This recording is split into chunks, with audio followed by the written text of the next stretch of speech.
Hello, everyone, and welcome to JobBoardGeek. It's the podcast about the business of connecting candidates and employers. I'm Jeff Dickey Chasins. I'm your host, the Job Board Doctor, and today I'm here with the co-host, Stephen Rothberg of College Recruiter. Hey, Stephen, how's it going? It is going really well. I'm in New Mexico this week, and looking out the window, seeing mountains and a lake. It's not a hard life. Just rub it in, Stephen. Just rub it in, okay? Today we have a great guest, someone I've known for quite a while, and someone that everyone in the industry knows, Lee Biggins of CV Library. He has lots of interesting things that I think he's going to tell us about. But first, I wanted to start out on something that I got from the AIM Group. And if you don't know about the AIM Group, you should check them out. They do great research on the recruitment industry. And they wrote up an article about Craigslist. They've actually documented, based on a bunch of analysis, how much Craigslist has been earning over the last several years. And back in 2018, Craigslist actually went over $1 billion in revenue. And then they had a huge drop off over the last 3 or 4 years. Well, surprise, Craigslist is up last year, 30% in the job posting listings, which is not a surprise to me since everyone was up last year. But I think it's interesting.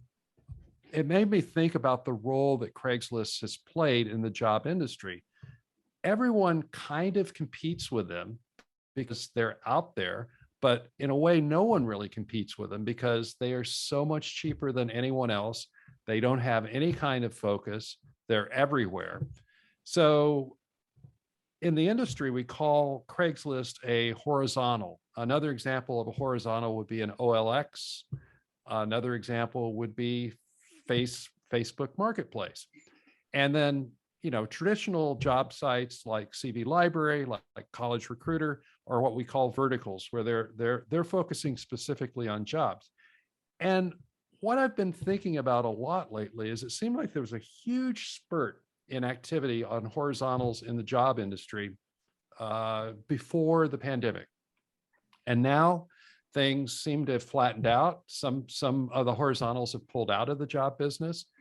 And I just, I really don't have an answer. I just kind of speculate about what the horizontals are going to do. And are they any sort of threat to the verticals? Or is this just Jeff staying awake late at night for no particular reason? You tell me, Stephen, what do you think? Well, first of all, I got a chuckle out of you saying like no focus and that they're all over the place. It kind of sounds like what my wife says to me when she's asking me to get some stuff done around the house. But the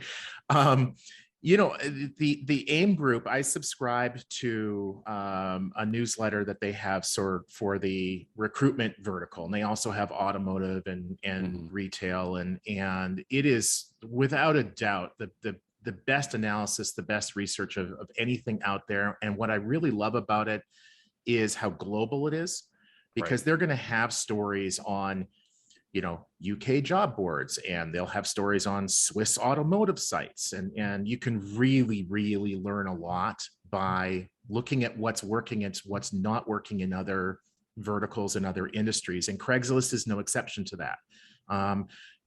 Is a horizontal working well? Is it not working well? And I do think the consensus of opinion was it's not a good place for recruitment ad dollars, and that's not going to be a thriving business. And people would just point to Craigslist being down by almost half. Turns out that during a pandemic, classified advertising takes a hit. What a shock! Now. Craigslist is one of those anomalies where it works because it works. Anybody that I hear that says, oh, we're building our user experience so it's just like Craigslist, I know I can have a look at my watch and figure that they're going to be out of business in about 3 hours, because it works for Craigslist, but it's never worked for anybody else. So I question the viability, the long term, years from now, of horizontals in recruitment advertising, because I just think that over time, the Googles and the Bings of the world are going to be more and more prominent places for people to find that information. You're not going to have to go to a newspaper to find recruitment advertising. It's not 1952, it's 2022. So I'm more bullish on the verticals, on the specialists, than I am on the generalists. And strangely enough, you actually operate a vertical. So I guess that's a good match, right? You're bullish on what you do. There's absolutely no bias whatsoever. And if you believe that, I've got some beautiful land to sell you in Florida. Yeah, right. Well, let us leave that where it is and go on to our guest, Lee Biggins of CV Library. Thanks so much for coming on to Job Board Geek today. Thanks for having me, Jeff. Yes, I'm glad you're here. And I was just wondering, for the people here in the non-UK audience that might not know you and know your company as well, why don't you tell us a little bit about where you came from and what CV Library and all the associated sites that you guys have, what you're all about? Sure, no, of course, happy to do that. Well, for starters, in the US, we'd be more recognized as Resume Library. Right. And in Ireland, again, cvlibrary.ie. And then we have a huge network of sites which really are there to drive traffic rather than service recruiters. But fairly humble beginnings, I'd like to think, if I'm allowed to say so myself. I was very entrepreneurial at school, various different initiatives like selling cold cans of drinks to fishermen, like a mini car washing empire for all my neighborhoods. But safe to say, I wasn't particularly head down and a grafter at school. I always wanted to just run my own company and earn money. For that, I left school and went to work for my dad, and he cracked the whip pretty hard on me, fitting carpets and flooring for the best part of sort of 6 or 7 years. Multiple things working for my father and some family things. You know, in the end, I wanted to go out and do my own thing, and there was the right time to do it. And I put a CV together and just thought, well, you know, this isn't going to be as straightforward as I first thought. Going to find a job in an office or wherever it was, I'd have to send my CV all over the place and look, you know, for jobs in the back of newspapers. And anyway, the internet had just kicked off. Martha Lane Fox had just floated lastminute.com, and you know, I just came up with the idea if I started a website where you put your CV or resume on and everyone can come and find you. So £850 later on a Hewlett Packard and the Internet Startup Bible, and then down the pub, as we call it in England, to find an old mate that had started up a car enthusiast website, and CV Library was born. And wow.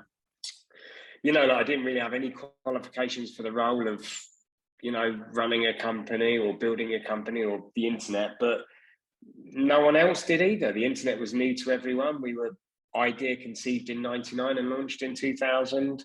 And, you know, we learned very quickly. We kept up with the bigger players. We just borrowed £9,000 to start the business.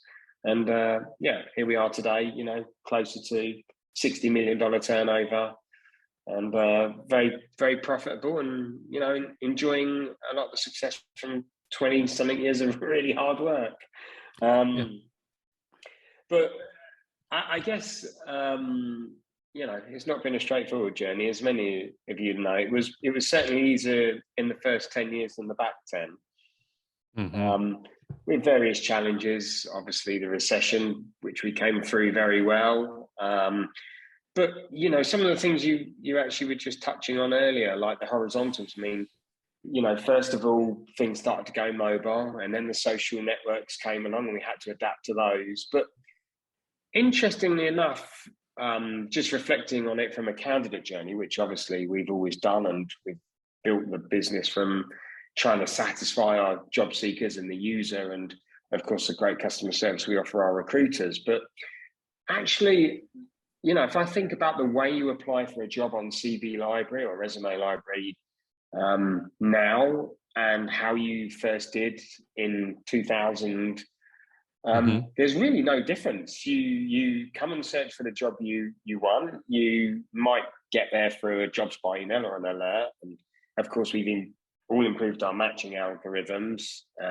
versus profiles, etc. But you all still click on the apply button, and the only difference is back then is we would just send the application straight into the recruiter. Now, unfortunately, we have hundreds of hurdles to jump through, ATS integrations to try and streamline that. And so it's not us that's changed. The industry has changed around us. We had it so simple, so easy to start with in terms of the process and the user experience. There wasn't really any way to improve that, but now we're having to do quite a lot. Yeah, I think that's interesting that there's been a focus, as long as I've been in the industry, and I've been in, I hate to say it, even longer than you have, but there's always been this focus on the HR side of trying to automate things. But when the automation comes in, it tends to complicate things. Like you said, you start out and it's very simple, it's very straightforward, and then you throw in an ATS. And then you say, well, if we've got an ATS, maybe we should add this and this and this and this. And one day you're sitting there saying, my God, it takes someone 45 minutes to apply for a job, which is nuts. So I think it is interesting when you have the industry sort of grow up around you. Yeah, and there's certainly lots of talk about the death of the CV and things like that. But, people like ourselves have, produced a CV builder recently for those that don't have CVs or in jobs that sit with outside, where you normally have a resume or a CV, so you can, build that and distribute it really quickly. And that helps with some of these ATSs because, back in the day, you might have been able to just send a profile, so to speak, and now they want everything under the sun, and we can index some of those questions the ATS asks, so the candidate doesn't have to keep filling them out when we do repeat applications to those particular ATSs and things. But you're quite right. A lot of these things are really just diluting the process, and I really hope that recruiters, especially in the enterprise world, will start to realise actually now it's a much more competitive market to take on candidates that they need to adapt and do things quite quickly. 10-page forms aren't going to suffice, and people are even, video interviewing technology has a place, and it's certainly helpful, but candidates then having to record videos and recruiters then having to watch them and video CVs and things, I think overcomplicates just trying to discover whether a candidate is right for the role in the first instance or not.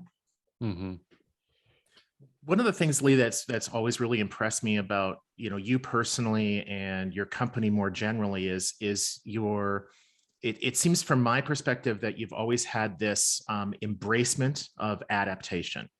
That when the industry changes around you, when legislation changes, you adapt to it. You don't try to pretend in 2022 that the world is the same as it was in 2000.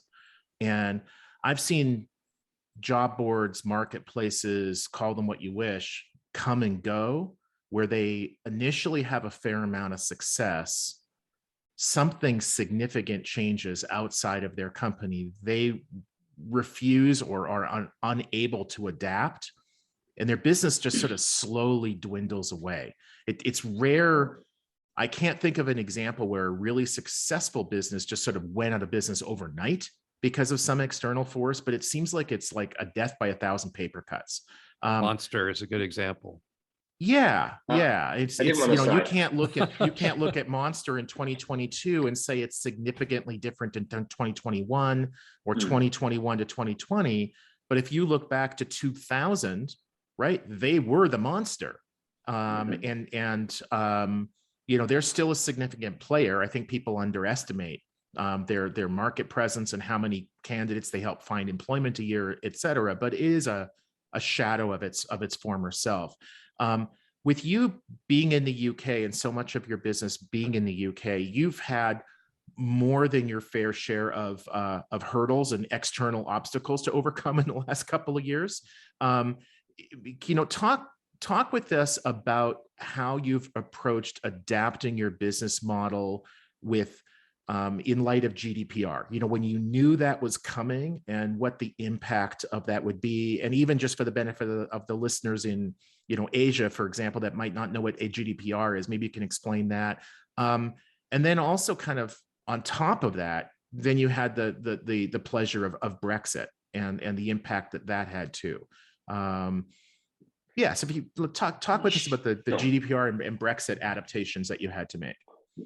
Yeah, obviously there's a few things there, and you're absolutely right. It's adapt or die. And I think, thankfully, we're still a very agile business. We are a smaller business, and we are able to adapt. And I think it's going to be very interesting longer term to see some of those key players like LinkedIn and Indeed, when their businesses are as old as Monster and Career Builder, actually whether they'll be capable of adapting too. And obviously they've set the scene for how the job board world should operate, and we have to follow those organizations, and we do so. And some of it's really challenging. I mean, programmatic is hugely challenging at the moment, and you talk about how we have to adapt our commercial model and bringing in pay for performance and then truly programmatic, and they're discussions that I have meetings about every day. And layer on top on that, how quickly jobs are changing in the candidate experience. And I will answer your questions in a second, but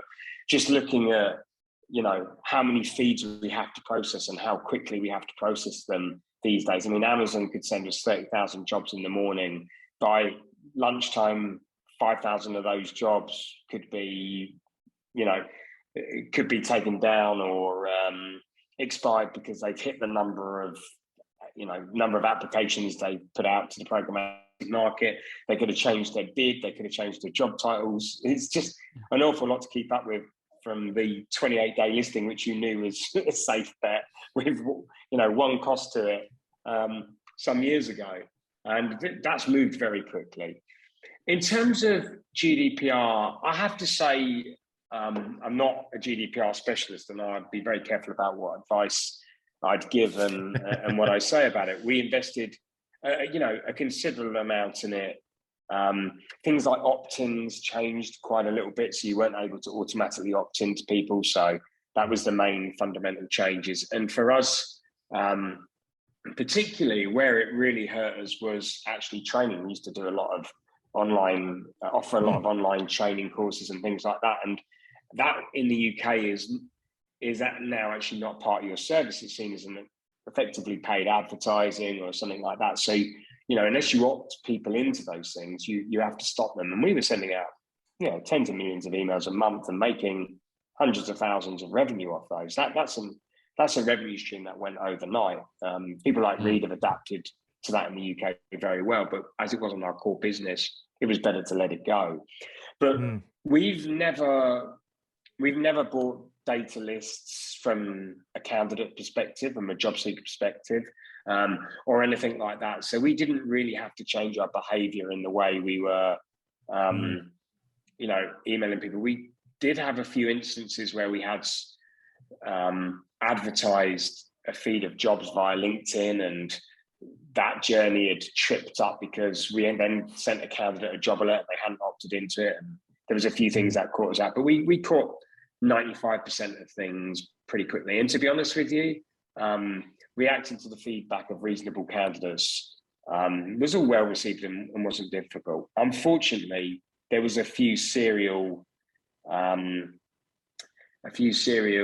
forget the word now, few serial people out there that knew the law very well, and they were actually deliberately targeting the job boards to try and get money out of us by deliberately signing up for certain journeys and then coming to us demanding effectively ransoms, to which I certainly didn't pay any of them. And we actually went to court with one fellow, which took over a year and a half from him, and he got about £150 and, total waste of their time. But I wasn't going to submit to it because we knew we'd have another 50 more had we done that. Unfortunately, the bigger businesses would have just paid them off, and that would have just driven more of that. But enough about that. So, the GDPR thing we came through pretty quickly. Obviously, we've got CCPA and stuff to deal with in America, but I think that's become much easier than it was. The ATSs obviously have had a little bit more heavy lifting because as recruits have ownership through them of that data, you have to be a little bit more careful. Also, on a CV, there isn't too much. We had to do things like remove anyone that had put sort of religious beliefs or political beliefs or anything like that had to be stripped out. So we had to build some passing technology for that kind of thing, but that was pretty straightforward. In terms of Brexit, well, that I mean, that obviously completely stagnated growth in the UK for 3 or 4 years, and was a very painful experience. And I'd say probably my most stressful time watching the media and truly watching our politicians completely mess it up. And the exodus it caused of, the lower level workers, the blue collar workers and stuff. We had a lot of Europeans doing a lot of jobs, quite frankly, the British are too lazy to do. And that's, I think, on top of the pandemic, caused this huge spur of, need to find people to fill these roles. I mean, we have a lot of hospitality organisations and, other organisations we weren't particularly strong in that used to put adverts in the window and they'd have like 30 people to walk in for one job. Now they can't get a single person. So actually, the longer term, I think it has benefited us. Politically, do I think Brexit is the right thing for the UK? In some regard, yes. I do think we've lost a little bit of our identity and we need to claim some of that back. But, I think we need to wait much longer to actually see whether it's the right move or not. I think when you see some of these getting a little bit off piece now, but if you look at some of the things going on with China and Russia, and would we be better off as a, as a group with Europe and everything? Possibly. It's interesting. So Lee, I had one question I definitely wanted to ask you, because you guys do a lot of things that I admire from the perspective of being a job board consultant. And one of the things that you do that I assume it must be effective, because you've been doing it the whole time I've been watching the site, is that you guys put out a steady stream of press releases about what's going on with the labor force. And you obviously do a lot of surveys and research, and then you're always in there talking about this and that.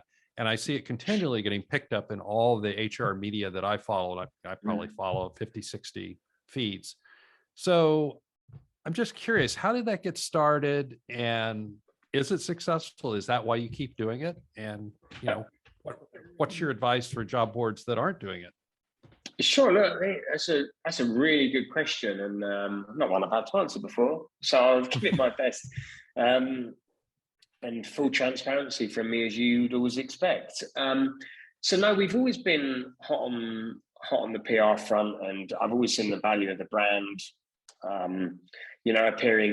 Appearing publicly in the press.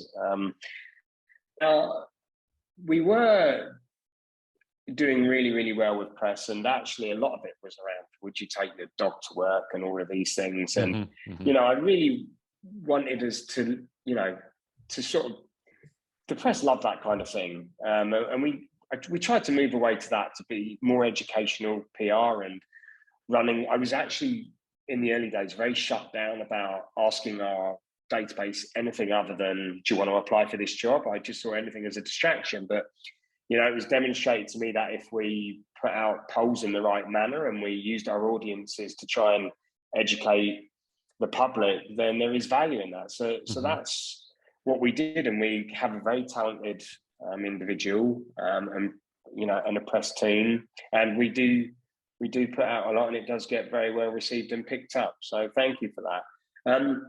Measuring the true value of that, well, that's a good question as a business that's trying to measure absolutely everything now. And like other businesses, we brought BI tools in, and we have heads of data, and we're crunching huge amounts of data. I thought we were always a data business, but actually I'm pretty shocked at how we really weren't a data business, and we're now trying to become one and trying to be led by the data in everything we do.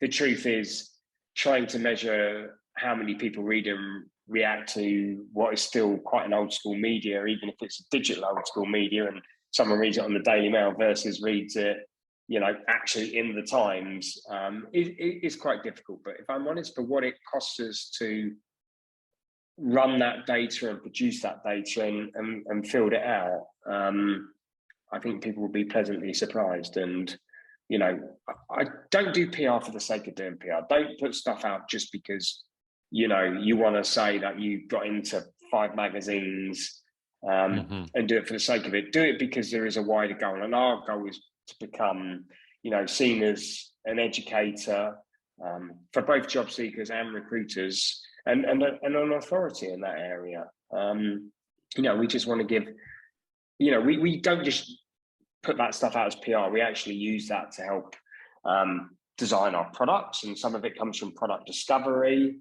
And a lot of it's fed back into what recruiters should be doing and reacting when they're using our service. So there's quite a spread of value that is sometimes quite hard to determine all of it. Well, I think, and Stephen actually does the same thing with College Recruiter. They're very active in pushing out information about their audience and sort of taking the position of thought leaders. I always encourage my clients, if they can, to do this sort of work, because, the first thing it does is it raises awareness. People are going to say, oh yeah, Lee Biggins, CV library. I remember that. That's the first part of the battle in terms of sales when you're working with agencies and employers. And then the second part is like you were saying, you actually are able to a certain degree, guide the conversation and get focus on things that you think are important or that might be important for your audience.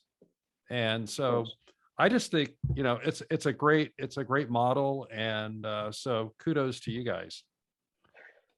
Thanks. Yeah, there is also a wider SEO value, which we need to tap into much more, which would be of huge value to any job board out there. Yeah, and and I'm glad that you mentioned that, Lee, because one of the reasons that we got into producing a lot of content was SEO. Actually, way back, probably early 2000s, we had a SEO consultant by the name of Joel Cheeseman.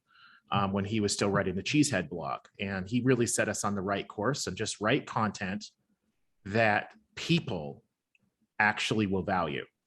Don't write content that you think is just going to get you to the top of the listings of Google. It's a recipe for disaster. But I agree. When we publish content, we're very deliberative of who the audience is and what our cost is. And it's not an ego stroke. It's not about making somebody feel good or important. It's about getting that audience, the employer, the candidate, whoever it might be, to be more aware of us, maybe take some action. Yeah, no, I agree. Well, listen, Lee, I appreciate you spending some time with us today. It's been great chatting with you, and I wanted to ask you, if people want to get in touch with you, how can they get in touch with you? Probably the easiest way is just look for Lee Biggins on LinkedIn. There's not many Lee Biggins out there, thankfully. I'm pretty good at keeping an eye on that, and I'll be happy to get back to them if not find one of the other channels. It will come through to me, no doubt. Okay, great.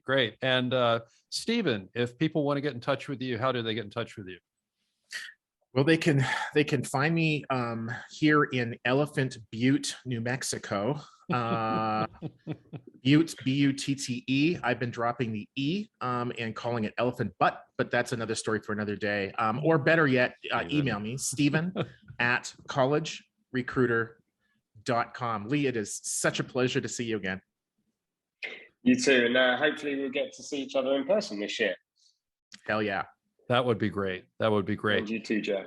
Yeah. Well, folks, that is it for today's episode of Job Board Geek. Please be sure to subscribe and review us if you want to on any of your favorite podcast platforms like Apple, Spotify, Google, Stitcher, et cetera, et cetera. My name is Jeff Dickey Chasins. I'm the Job Board Doctor, and you've been listening to the only podcast about the business of connecting candidates and employers. That is all for now, and we will see you again not too long from now. Bye.